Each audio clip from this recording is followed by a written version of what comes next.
What is up, ladies and gentlemen? This is your boy coming at you with this episode of Uber Eats Montreal, whatever, Toronto, Vancouver, mainly here in Montreal. Well, it's been a busy lunchtime, quite a couple of deliveries. If you guys are working downtown Montreal, you must know it's a mess.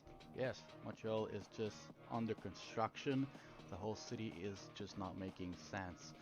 All right, had a lot of requests from you guys that you wanted some answers, and I will come and answer all the question that you guys ask, and we're gonna go dip right into it.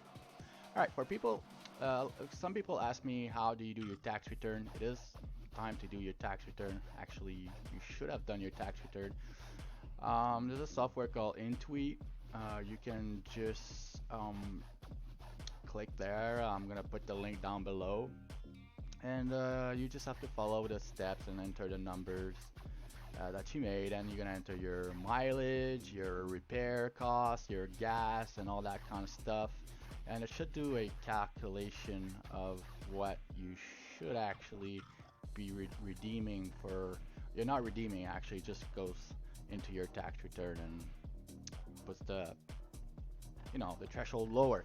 So the other thing is, do you need to register for an HSD or GSD tax number? If you do above $30,000, you will need to register. If you do taxi, you will also need to register. If you don't, then you don't need to register. If it's below $30,000, you won't have to do anything. Now, gonna answer a couple of questions. Now, a lot of people are asking me, is it worth it to do Uber Eats in Montreal or Toronto, Vancouver, Calgary? Well, it depends. It depends. I know you guys are looking at this beautiful screen right here. Uh, well, it depends what you get, right? If you get this thing here, $20, 41 kilometer, there's a lot of them that just comes like this. Got another one right here, $22 for 692. They are often, they pop often, and Uber is playing, it's bidding. That's what Uber does. So it will send all these requests to like 10 driver, 9 driver in this case, and it's gonna bid on what whoever takes these deliveries. All right, so is it worth it to do Uber Eats? Are you getting good orders? Yes, you do. You gotta remember one thing. For all new drivers or drivers being around here, you want to average $2 per miles. But there's a thing. If you're on a bike, you have an e-bike, and you want to make the most out of your battery, then you'll probably want to sort of take that $2 per mileage, but limit like up to 5 kilometer. Otherwise, take premiums, where it's gonna be like fucking, I don't know, like $15 for like 7 kilometers or something like that. If you get that, then why not just do it? Otherwise, it's probably not worth it. If you're a car, then you gotta think about traffic. So how much traffic there is? I don't know about Toronto. Montreal, you cannot go anywhere. It's insane. So how long will it take to get around? I don't know. It depends where you are in Montreal. If you're in downtown Montreal, strongly not fucking go there, because it's just gonna make you waste your time unless you're a bike and you can swivel or whatever between cars, and you can, you know, take the bike path. On my case, I have a scooter, an electric scooter. It does the job, but I am not as high as a bike. I don't see too much far, so I gotta respect the rules of the road, and I have to follow the car, so I do end up stuck in traffic. That does not make sense. Anyway, so that says, is it worth it to do? Yeah. I mean, it depends, because during the week it's quite very slow. It's not that busy.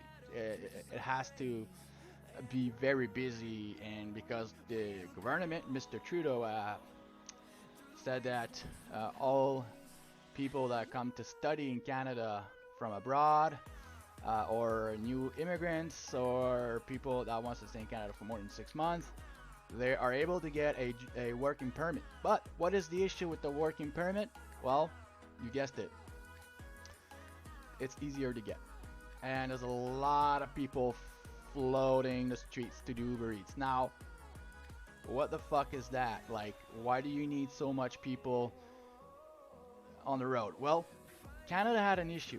Canada was lacking of people, and there was lacking of drivers on the streets and so, on the weldings, constructions. I mean, gas and all these professional jobs. So they said, hey, we're missing people, so why not just give those to the people that wants to work and fill those positions?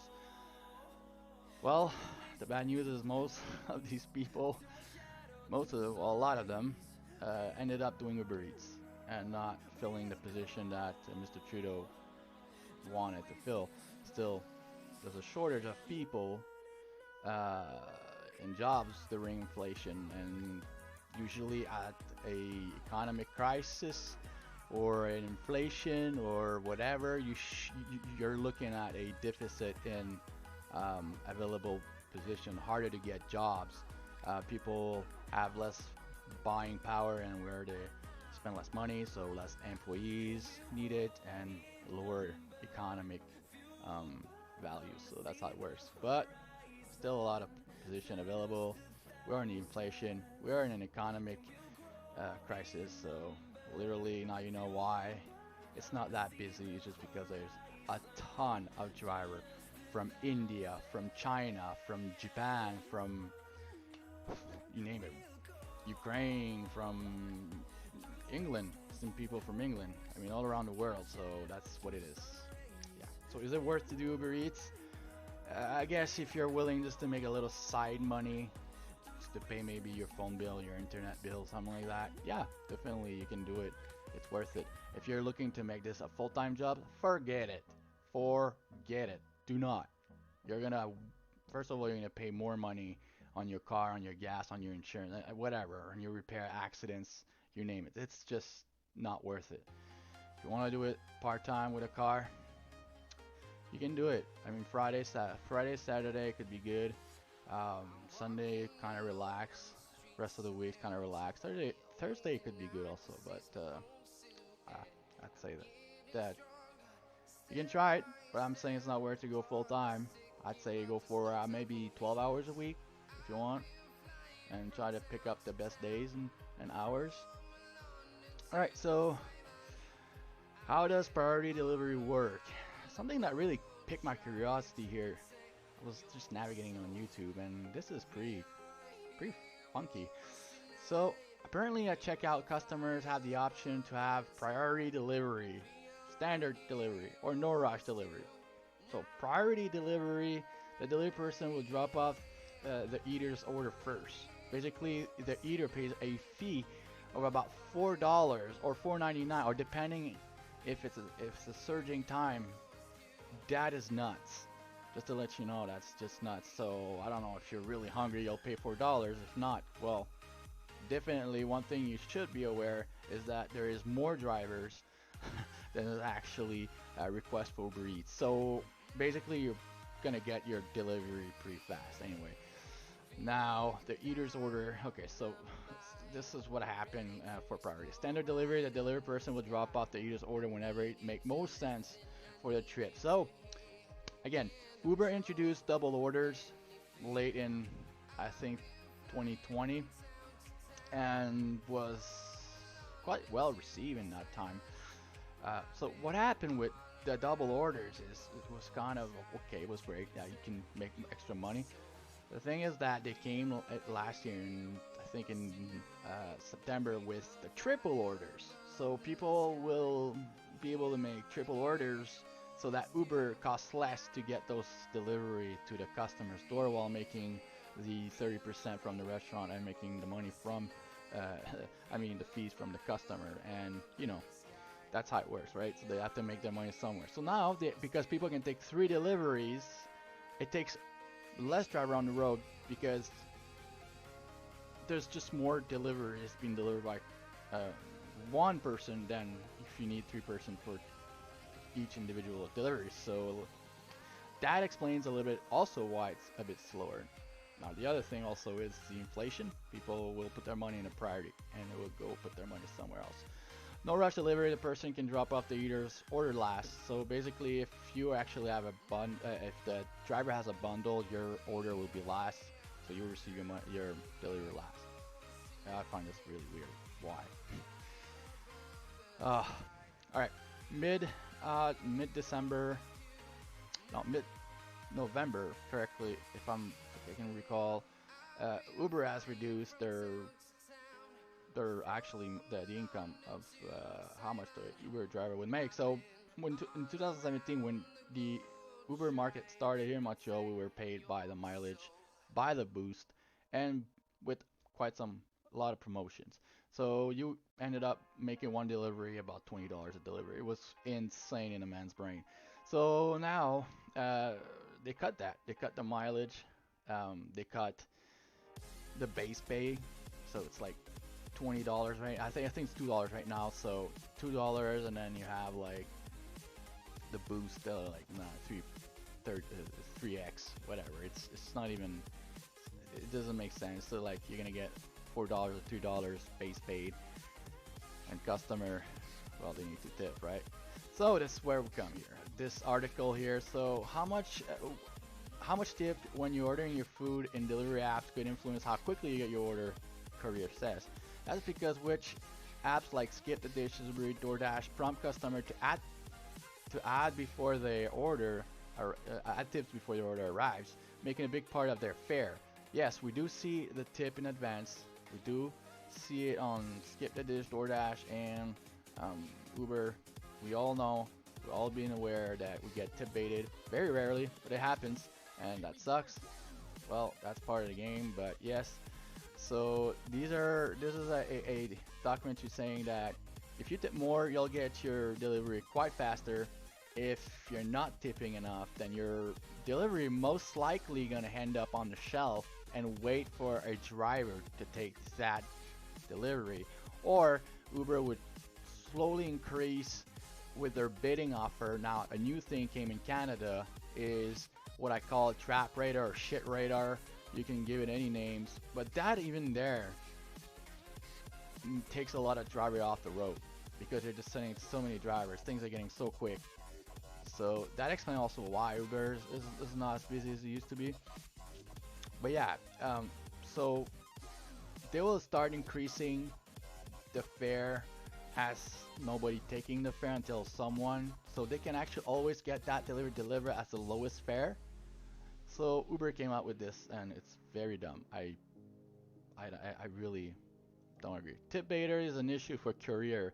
Some customers have found ways to get the game of the tip for service system on Uber Eats. Customer had the option of offering a big tip, only to slash it within an hour of the order reaching doorstep. That tip baiting said Ashley is because you might know that the driver can see the tip and you're following a faster delivery service. So it makes quite sense that now they're publishing this and people are gonna read this and gonna be like, yeah, that's a good idea. I should do that, right? Yeah, it's like just tell the world that, you know. All right, so Uber Eats actually made a lot of profit in the past year in 2022. So, and especially in this last quarter, they actually went, I think, for the first time. Well, they're not, maybe not the first time, but actually made a lot of happy people in the financial districts because they're actually the thing raised, the stock raised, and their value of the company raised. They also since 2020 there's a increase of about 27% more demand, so it's about 60% from the start of the platform in 2012 or 13 if I can recall. In Canada is in 2017, and the market is going better for Uber and they're making more money, and obviously it's all about because of their system, the way it works, making Uber people, drivers just not being paid that much. Very, very, very unsatisfying. So Uber actually plans to announce the partnership with Aeroplan. So if you have your card, you will be able to put your number and get your Aeroplan points. And if you're somebody that has a craving for Uber very often, then that's probably good for you. Also, you can do your grocery on Uber Eats. I don't do it personally. Tell me down below if you do it because I don't want to do Uber Eats, what do you call grocery or shopping or whatever. It's just not me. I can't stand do my own groceries myself, so why would I do it for other people? I don't care. I won't do it for $100.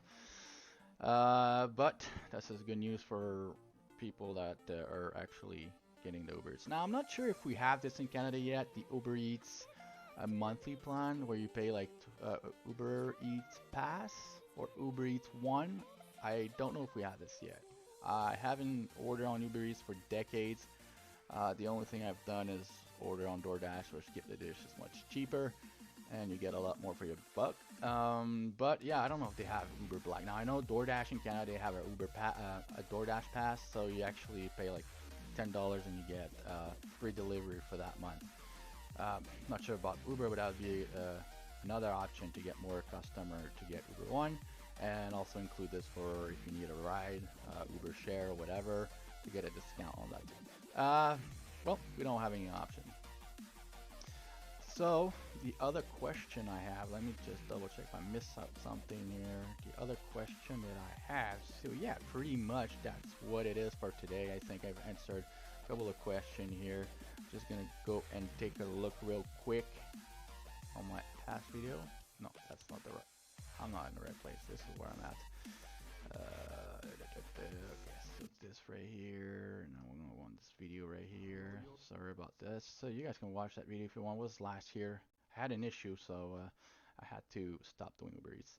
All right, so what you guys are asking me? Keep listening. Can you make more videos? Yeah, actually, definitely, I will. I will do more videos on Uber Eats. The thing is that I need to get myself back in shape as I've been struggling with mental health, but I will be back. So yeah, people ask me how much can you do in 8 to 12 hours. Honestly, if I'm all day on Uber Eats, in my area, it's not that busy, so I can end up doing about $80 on weekdays like Mondays or Tuesdays. The slowest day I can make like $50 for about that much hour. If I jump downtown, I can make about that 80 to 100. On the slowest day, I can do about 60 to $70. What else? What did you guys ask? What did you guys ask? All right, so people are asking what's the best method to do Uber Eats? Yep, well, e-bikes is pretty much the best to do it. You don't pay gas, very low maintenance cost, and make sure you get the right e-bike to do this because you do need a solid stand bike. If you're trying to get a cheap e-bike, that will not be a good option because it will cost you a lot of repairs. All right, so will be more news in my next episode. I will come with some more update about Uber Eats. Now, thanks for watching this video. There will be more updates me on the road as soon as I can feel better. But for now, it's all I got. Be safe on the road. Peace out.